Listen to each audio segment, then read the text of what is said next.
So I was up at Big Meadows and camping up there, and I went to the visitor center and I saw the exhibit on Lewis Mountain, and I went and stayed at Lewis Mountain after they told me the story about it up there.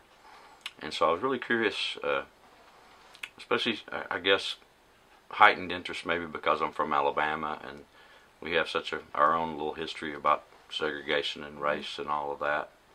And so I would just like for you to just kind of broadly tell me the story about the Lewis Mountain Campground. Well, it's a very interesting story because of the, I guess, collision of different feelings and attitudes towards segregation during that time, and the fact that Shenandoah National Park was in Virginia, which at the time of its establishment was a Jim Crow state. So there was a little bit of a tug-of-war that went on there. So it's a very, very interesting and complex story. When the park was established in 1935, they began, of course, to prepare for visitors by building all kinds of amenities. And there was interest at that point in providing for African American visitors. From the state's viewpoint, that would be separate but equal. About that time, of course, Harold Ickes took over as Secretary of Interior, and he had a very, very passionate view about segregation and desegregation and civil rights. You might remember that he was the person who was instrumental in arranging the Marian Anderson concert on the steps of the Lincoln Memorial when she was banned from, I believe it was Constitution Hall. So he pushed quite a bit for Shenandoah National Park management to take the steps necessary to welcome African American visitors. The engineer in charge at that time, which was the equivalent of the superintendent, spoke with the concessionaire, and it's also important to understand that concessions in national parks and in Shenandoah National Park are handled by an outside entity. They are contracted to provide services like lodging and food and that sort of thing inside the park. But the Park Service itself, while they have a lot of control, they don't. Even in the early days. Mm-hmm. Absolutely, yes, Okay. yes. So at that time, the very first concessionaire here at Shenandoah was called the Virginia Skyline Company, and so he through the superintendent, or Ickes through the superintendent, kind of was pushing the Virginia Skyline Company to do something.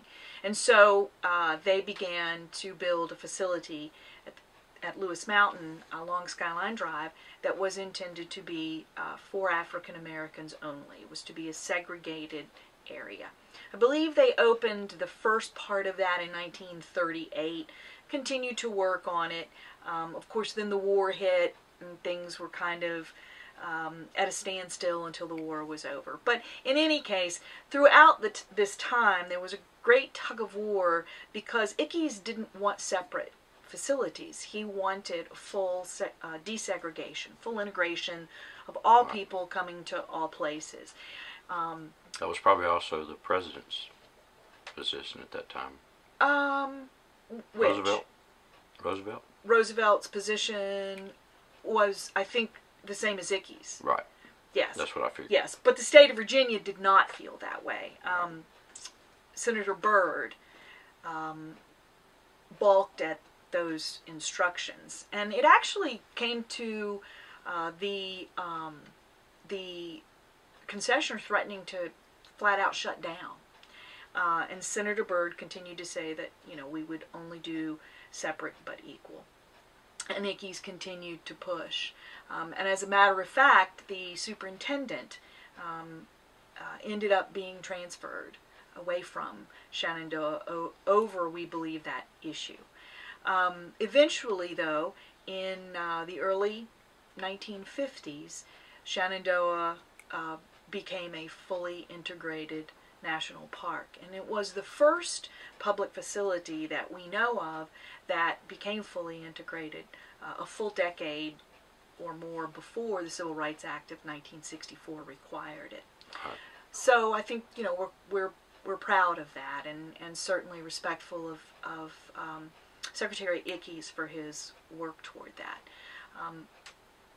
Lewis Mountain was a fantastic place, and we have oral histories and information from Mr. Tutt, who was the general manager there, and he talked about that he was told when he was hired that you just keep it separate. That's all you have to do. Keep it going, have fun, but keep it separate. And he said his greatest challenge was keeping the white people out, because they had such a reputation for fantastic food. Right. And their pies were unequaled.